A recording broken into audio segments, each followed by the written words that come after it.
Bismillahirrahmanirrahim. Assalamu alaikum students. Class 7. This is Sarijaz, and in this lecture, you will have the information about the exercise of unit number 2, War and Peace, text number 3, Battle of Panipat. Well, first of all, we are going to start vocabulary. Up the vocabulary, you have a definition. The definition is here: mantlet shield. Mantlet shield is a protective interlocking shield used to protect on the advancing army.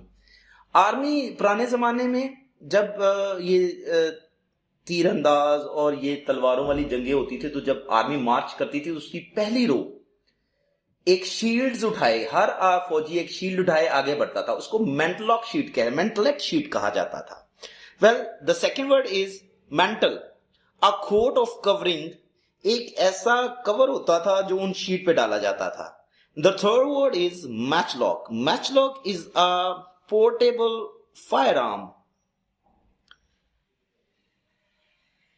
which needs to tripod to support it and lighted match to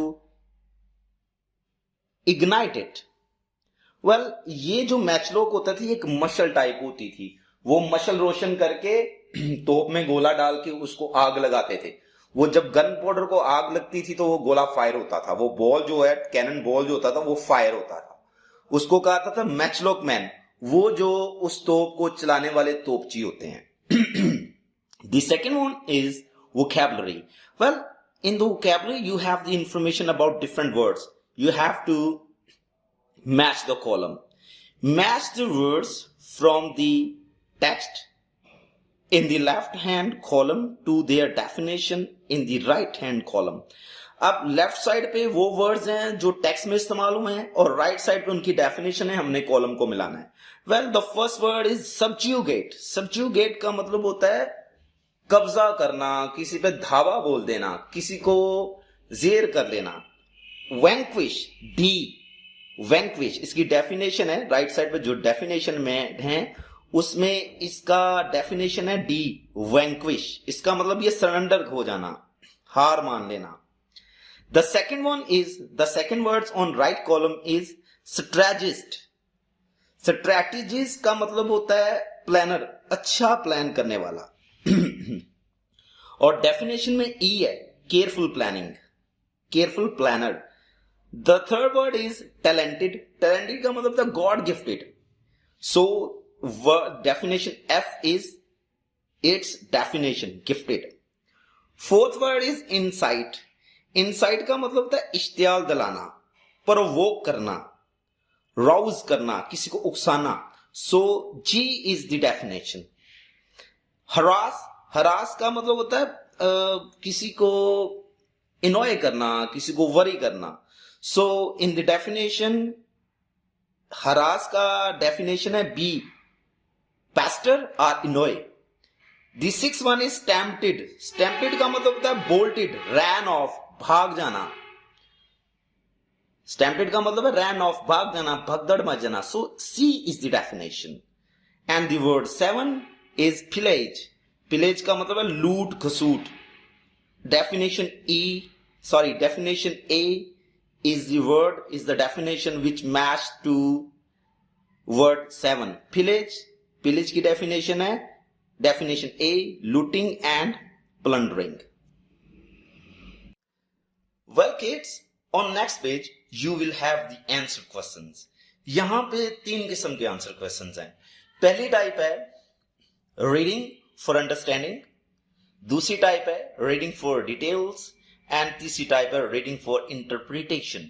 interpretation का मतलब होता है आपके अपने जवाब पेश करना, किसी चीज के बारे में आपके अपने नजरियात क्या हैं वो पेश करना.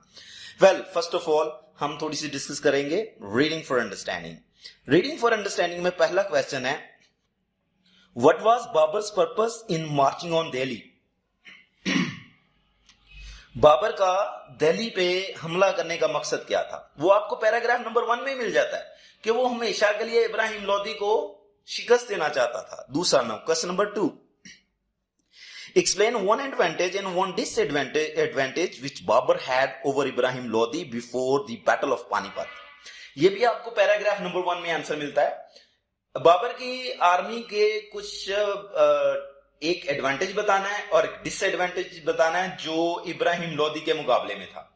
इब्राहिम लोदी के मुकाबले में डिसएडवांटेज ये था कि बाबर की आर्मी बहुत कम थी, ये 15,000 की आर्मी थी, जबकि इब्राहिम लोदी की आर्मी जो है वो 1 लाख थी।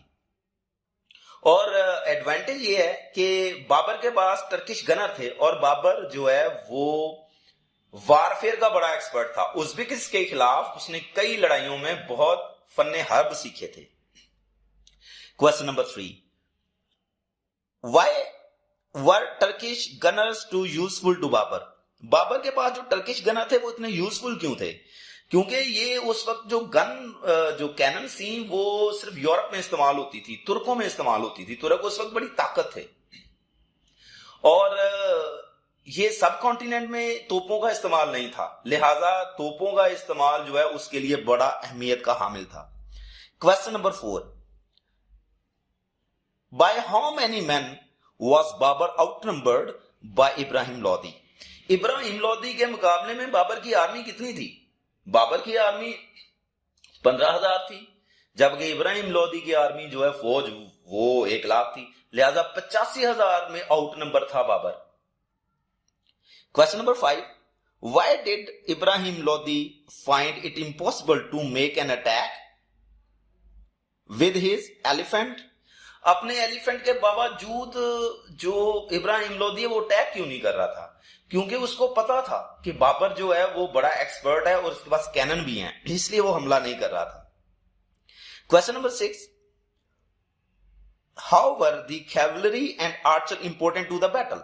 बैटल के लिए, लड़ाई के लिए, पुराने जमानों की लड़ाई के लिए आर्चर्स की और कैवलरीमैन होता है घोड़ासवार, इनकी इतनी अहमियत क्यों होती थी? क्योंकि उस वक्त जिसके पास अच्छे तीरंदाज होते थे या जिसके पास अच्छे घोड़ासवार होते थे वही जंगें जीतता था।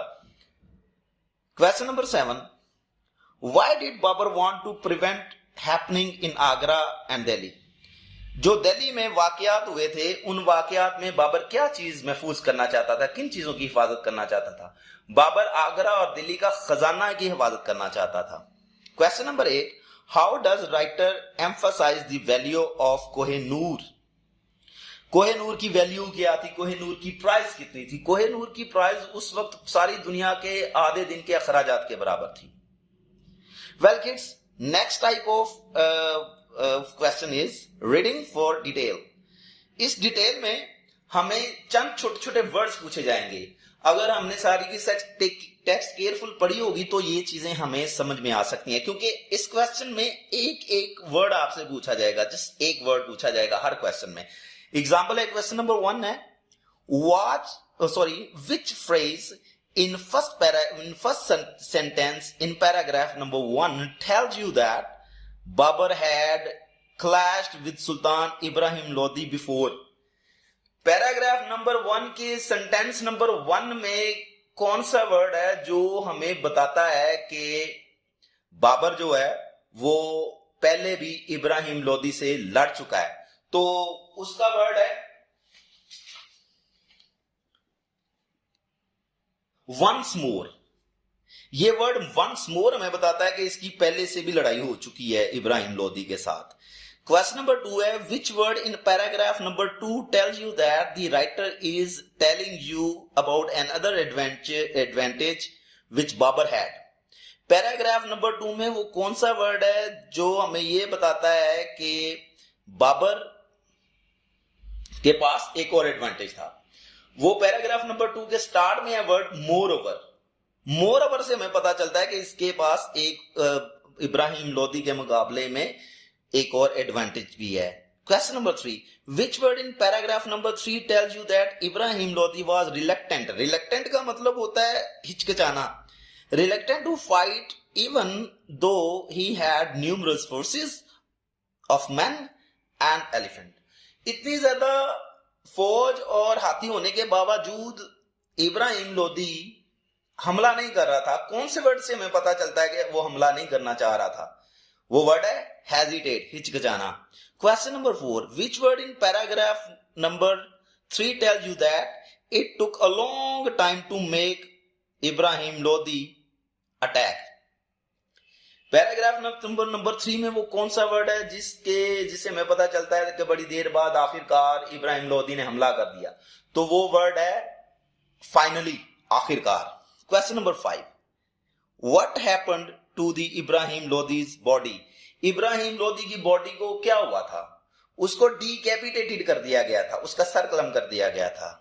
Question number 6, why did Babur send his son Humayun to Agra?